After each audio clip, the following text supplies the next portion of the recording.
Shalom, Assalamualaikum warahmatullahi wabarakatuh. Om Swastiastu, Namo Buddhaya, Salam Kebajikan.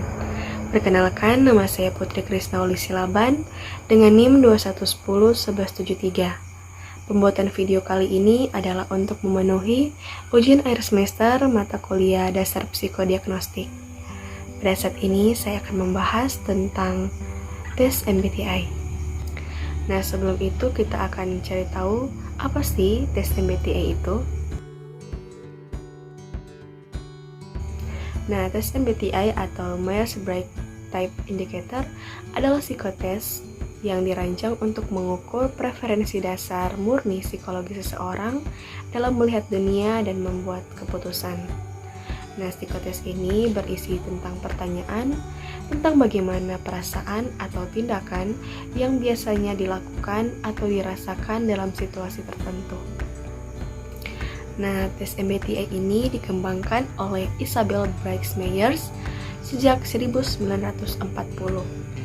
Psikotes ini dirancang untuk mengukur kecerdasan individu, bakat, minat, dan kepribadian seseorang.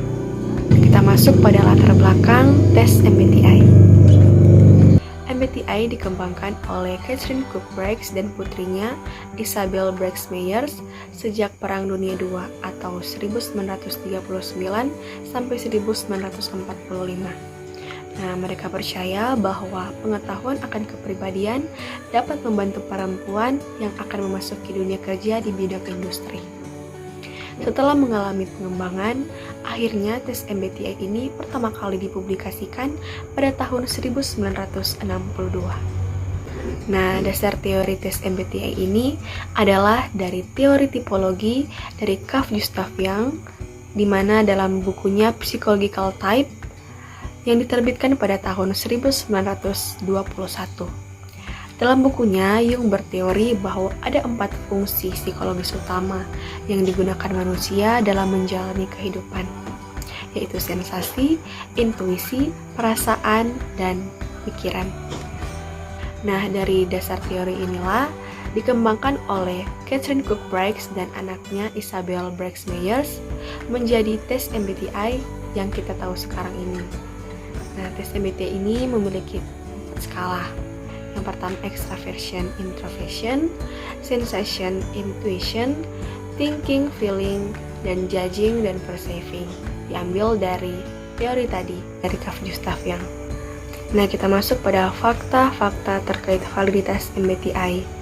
Dalam sebuah alat psikologi, ada 4 syarat khusus yang menyebutkan bahwa alat itu efektif atau sempurna. Yang pertama itu valid, yang kedua reliable, yang ketiga independen, dan yang keempat komprehensif.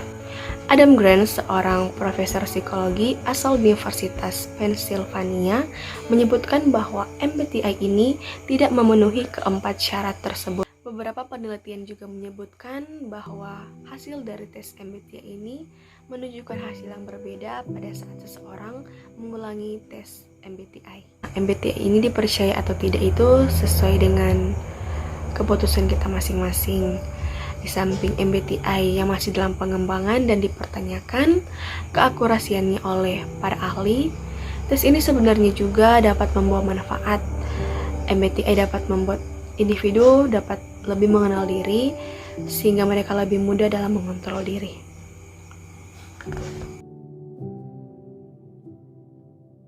Argumentasi saya terkait tes MBTI ini adalah tes ini dapat menjelaskan dengan sederhana terkait kepribadian manusia dan dapat dipahami oleh masyarakat.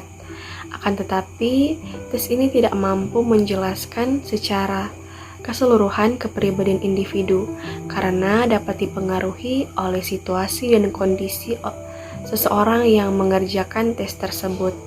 Bisa dilihat penelitian sebelumnya bahwa terjadi perubahan hasil ketika seseorang melakukan pengujian kembali terhadap tes MBTI ini.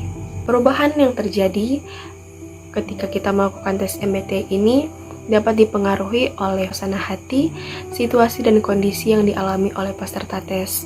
Jadi, ketika kita mau melakukan diagnos, kita bisa melakukannya itu sesuai dari tenaga-tenaga profesional dan instansi-instansi resmi dan yang sudah bersertifikasi.